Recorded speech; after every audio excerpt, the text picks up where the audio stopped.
नमस्कार मंडळी. स्वाद आपल्या महाराष्ट्राच्या चॅनलमध्ये तुमचे मनपूर्वक स्वागत.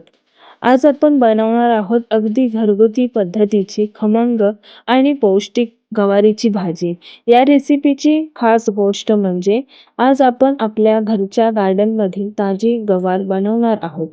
त्यामुळे या भाजीची चव तर अप्रतिम लागेलच, शिवाय घरच्या बागेत उगवलेल्या भाज्यांची मजा काही वेगळीच असते. चला तर सुरुवात करूया. सर्वप्रथम आपण आपल्या गार्डनमधील ताजी गवार घेतली आहे. आता ती खुडून घेऊया. या प्रकारे तिचे बारीक तुकडे करून घेतले आहेत. चला तर मग गवारी भाजण्यासाठी कढई गरम करून घेऊया. गवारी थोडी खरपूस भाजून घेऊया. खूप लोकांना गवारी उकडून त्याची भाजी करतात, बट तुम्ही एकदा या पद्धतीने गवारी भाजून त्याची भाजी करून बघा. खूपच छान स्वादिष्ट अशी भाजी लागते.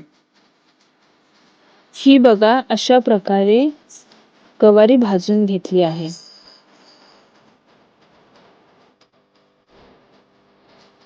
आता ही भाजलेली गवारी आपण एका पातेल्यामध्ये काढून घेऊन त्यामध्ये पाणी ओतून चांगली अशी धुवून घेऊया.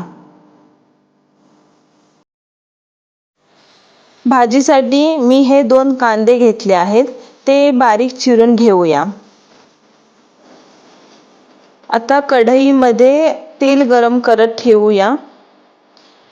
थोडं तेल गरम झाल्यानंतर त्यामध्ये आपण जिरे टाकून घेऊया. जिरे थोडे गरम झाल्यानंतर त्यामध्ये कांदा टाकूया. कांदा आपण थोडा खरपूस भाजून घ्यायचा आहे.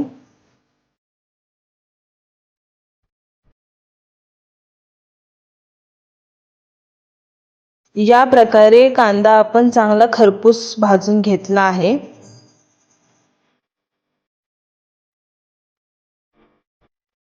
त्यामध्ये आपण धुतलेली गवारी टाकून घेऊया आणि तेलामध्ये चांगली परतून घेऊया.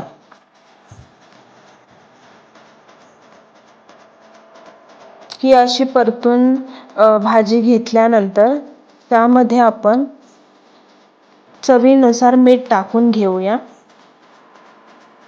आता अर्धा चमचा हळद टाकूया आणि 2 चमचा तिखट टाकूया. आता हे सर्व चांगलं परतून घेऊया.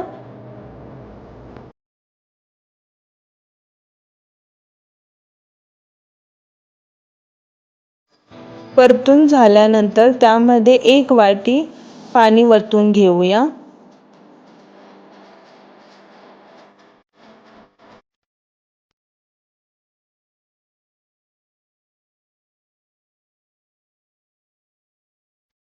आता कढईवर झाकण ठेवून 10 ते 15 मिनिटं भाजीला मध्यम आचेवर शिजवून घेऊया.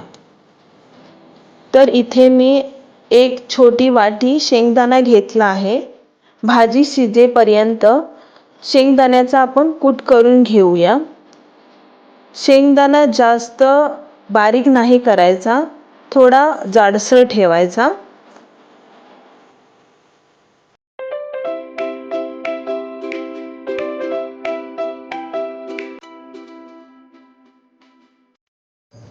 आता शिजलेल्या भाजीमध्ये शेंगदाण्याचा कूट टाकून घेऊया. कूट टाकल्यानंतर थोडं मिक्स करूया आणि त्यानंतर वाफवण्यासाठी त्यावर झाकून ठेवूया. शेंगदाण्याच्या कुटामुळे भाजीला एक वेगळीच चव येते. पुन्हा एकदा सर्व साहित्य एकजीव करून 2 ते 3 मिनिटं भाजी शिजू देऊया.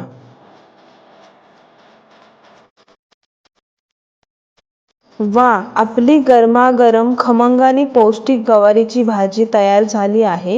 ही भाजी गरमागरम भाकरी, चपातीसोबत खूपच छान लागते. घरच्या गार्डनमधील ताज्या भाज्यांपासून बनवलेली भाजी खाण्याचा आनंद काही वेगळाच असतो. तुम्हीही ही रेसिपी नक्की करून बघा आणि तुम्हाला कशी वाटली ते कमेंटमध्ये नक्की सांगा. व्हिडिओ आवडला असेल तर लाईक करा, शेअर करा आणि अशाच अस्सल महाराष्ट्रीयन आणि घरगुती रेसिपींसाठी स्वाद आपल्या महाराष्ट्राच्या चॅनलला सबस्क्राईब करायला विसरू नका.